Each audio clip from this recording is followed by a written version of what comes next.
Hello, my name's Mrs. Milnes, and I'm hoping to just go through this PowerPoint presentation about GCSE religious studies. So we study with AQA. It is a full GCSE, and everything is done by examination. There's no coursework in this course. There's two examinations at the end of the 2 years, one on beliefs and practices, and the other on thematic studies. So each carry 50% of the available marks. Just a little quick point that religious studies is a compulsory subject, but not a compulsory examination. So on your timetable in years 10 and 11, you'll see something called RSE, Religious and Social Education.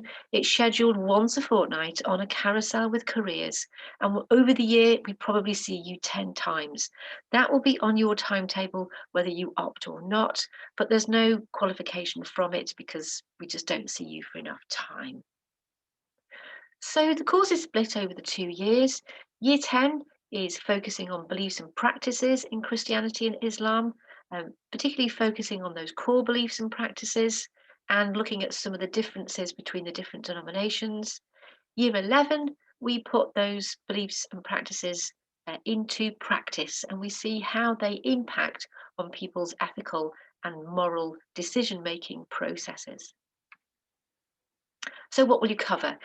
This is the kind of thing you look at in year 10, in Christianity, nature of God, Trinity, crucifixion and resurrection of Jesus, and sin and salvation, worship and festivals, that sort of thing. Year 11, we do look at the difference between Sunni and Shia and their different beliefs. Again, the nature of God, it isn't actually the same, it is different. And again, things about life after death and how those worship and festivals impact the lives of Muslims. So it's very much giving you the core information about these beliefs. Year 11, there are 4 different areas and the 2 teachers offer 2 each. So we focus on one religion, but then cover another one as well. And you can see the 4 areas: relationships and families, religion and life, religion, peace and conflict, and religion, crime and punishment. So we do look at things like sexuality, marriage and divorce, gender equality. Religion and life does cover things like abortion and euthanasia, but it also looks at the world that we live in and the sort of duty, if you like, to take care of that. It's probably particularly apt to be talking about peace and conflict, really. We don't shy away from some of the difficult topics. We do talk about things like terrorism and where religious communities have been involved in that. Crime and punishment, we do cover things like death penalty, which obviously isn't legal in this country, but is elsewhere. Career pathways, well, it's a really useful stepping stone for a wide variety of further studying careers. Anything that's going to involve you working with other people, hence counselling, social services, medicine, nursing, service sector, anywhere where you're going to interact with other people. This is a useful qualification because it gets you to think about what other people believe and what's important to them.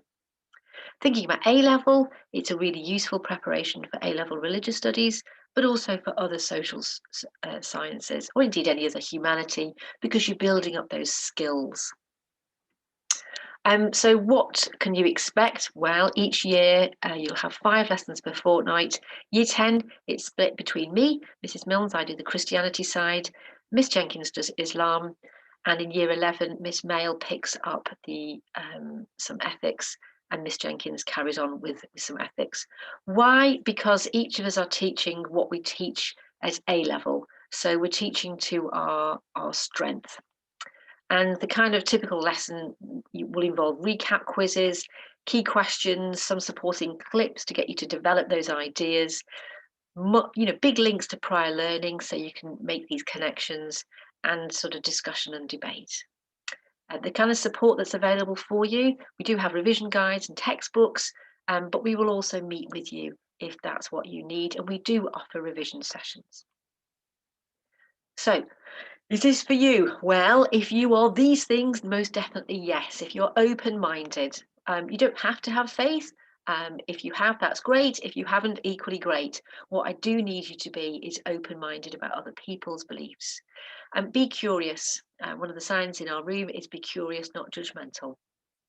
Please do engage, and being creative is really useful because it helps you to transfer some of these abstract ideas into more concrete ideas. You do need to be widely read, and you need to have good literacy skills, because obviously we're dealing with some pretty complex terminology. And yes, you do need to be empathetic and imaginative. What do other people think? I'm not going to leave this up for long, but we do get good results. Okay, I'm really proud of our results, proud of our team, proud of our students. If you do have any more questions, that's me in the middle, Mrs. Milnes. You can email me, please do. When we're back in school, you can find us in the hub, which is just on near the garden, and you can always come and ask me or Miss Jenkins or Miss Mel for further information. Thanks for watching and listening.